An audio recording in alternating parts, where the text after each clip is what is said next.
እነዚህ 5 ነገሮችን ለማድረግ ከተስማማች አፍቅርሃለች፣ ልታጣህ አትፈልግም። ለዚህ ቻናል አዲስ የሆናችሁ ሰዓቱ አሁን ነውና ሰብስክራይብ አድርጉ። ቪዲዮንም ላይክ በማድረግ ጀምሩ። አንደኛ፣ አዳዲስ ነገሮችን አብሮ መሞከር የፍቅርን ጥልቀትና የመቆራኘት ፍላጎትን በሚገባ ይገልጻል። አንዲት ሴት ካንተ ጋር አዳዲስ ልማዶችን ለመካፈል ስትስማማ ይህ የሚያሳየው ባንተ ዓለም ውስጥ ለመኖር ያላትን ዝግጁነት ነው። ሴት አንተ የምትወዳቸውን ግን ለሷ እንግዳ የሆኑ ነገሮችን ለምሳሌ የተለየ የትርፍ ጊዜ ማሳለፊያ ወይም አዲስ ጉዞ አብራ ለመሞከር ፈቃደኛ ከሆነች ዓላማዋ ደስታውን መጋራት ብቻ ሳይሆን ካንተ ጋር የጋራ ትውስታ መፍጠር ነው። እነዚህ ትውስታዎች ደግሞ ኋላ ላይ ልታጣ የማትፈልግበት ሰንሰለቶች ይሆናሉ።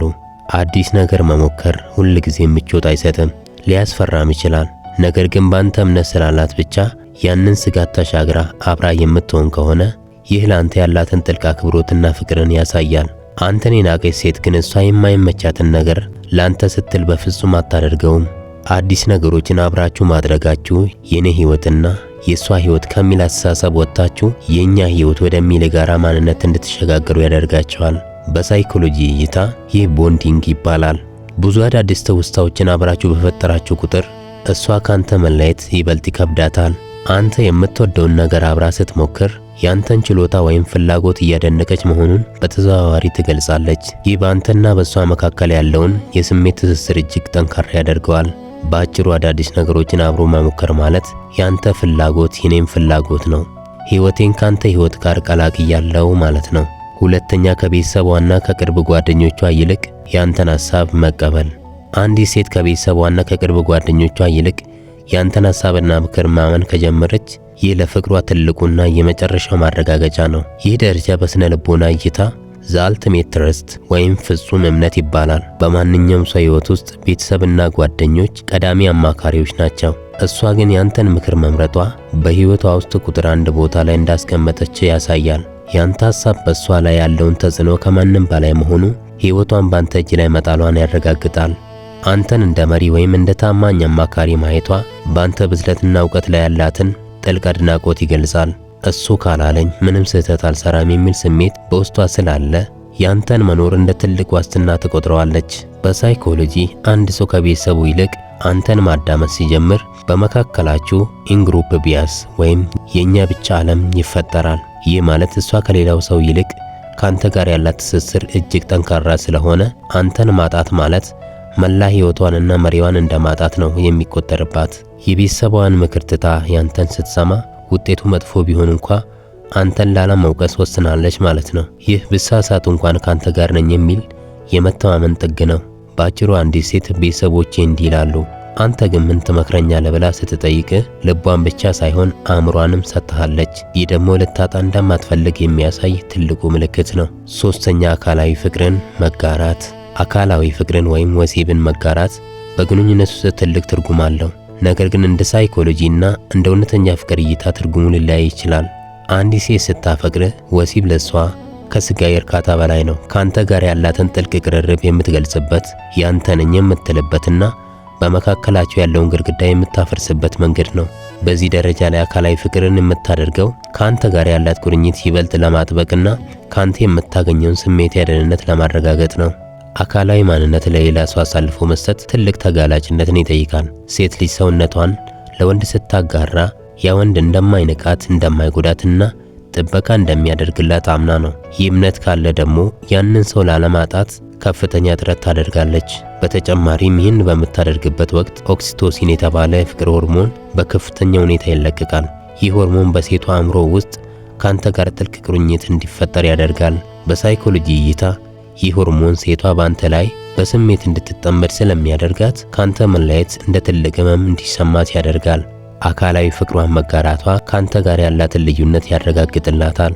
ከሌሎች ሴቶች ተለይታ ያንተን የግል ማንነት የምታውቅበትና የምትጋራበት መንገድ ስለሆነ ይህን ልዩ መብቷን ላለማጣትና ቦታዋን ለሌላ ላለመልቀቅ ትጠነቀቃለች።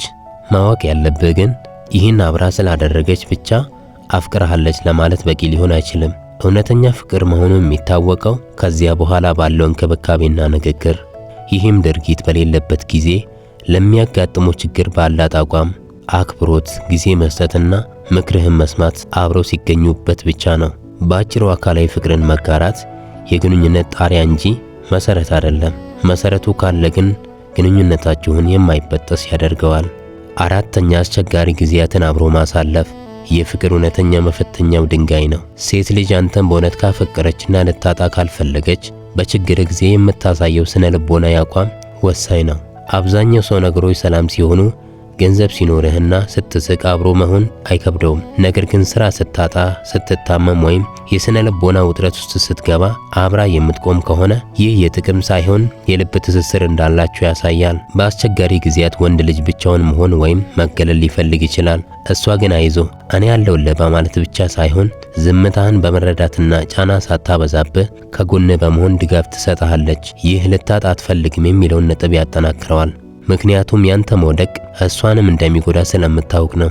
ለምሳሌ ችግር ሲመጣ የምታማረር ሳይሆን ይህንን ነገር እንዴት በጋራ እንወጣዋለን ብላ የምታስብ ከሆነ የእውነት አፍቅርሃለች። ለምሳሌ በገንዘብ ብትቸገር ያላትን ለማካፈል፣ በሐሳብ ብትወጠር አማራጭ ሐሳቦችም ለማቅረብ ትጥራለች። በሳይኮሎጂ እይታ አንዲት ሴት አስቸጋሪ ጊዜ አብራ ከቆመች አንተ በሷ ላይ ያለ ጥገኝነትና እምነት ይጨምራል። ይህ ደግሞ ግንኙነታቸው በቀላሉ የማይበጥስ ወይም ሶሊድ እንዲሆን ያደርገዋል። አንተን የናቀች ሴት ግን ገና ችግር ሲጀምር የመጀመሪያዋ ተሰናባሽ ናት። በአጭሩ ማዕበል ሲነሳ የማይነቃነቅ ጀልባ አስተማማኝ እንደሆነ ሁሉ በችግር ጊዜ የጸናች ሴትም ለሕይወት አስተማማኝና ልታጣ የማትፈልግ ሴት ናት። አምስተኛ ሚስጥራዊ ማንነትህን መቀበል ከፍቅርም በላይ ጥልቅ የሆነ የስነ ልቦና ትስስርን ያሳያል። አብዛኛው ሰው ለህዝብ የሚያሳየው ጥሩና ጠንካራ የተባለውን ማንነቱን ነው። እሷ ግን ሌሎች ሰዎች የማያውቁትን ያንተን ደካማ ጎን፣ የልጅነት ፍርሃትን ወይም እንግዳ የሆኑ ልማዶችን አውቃ ካራቀች የምትወድህ አንተ የምትመስለውን ሳይሆን አንተነትህን ነው።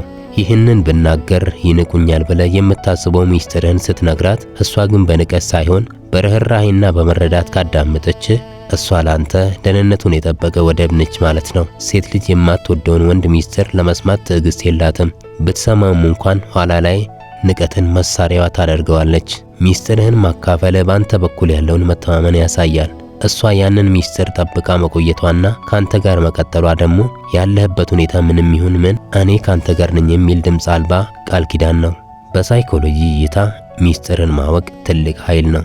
አንዲት ሴት ሚስጥርህን አውቃ ካንተ ጋር ከቀጠለች በመካከላችሁ ስሜታዊ ቅርርብ ይፈጥራል። ይህ ቅርርብ ደግሞ አንተን ከሌላ ከማንኛውም ሴት በበለጠ እሷ ላይ እንድትመካ ያደርግሃል።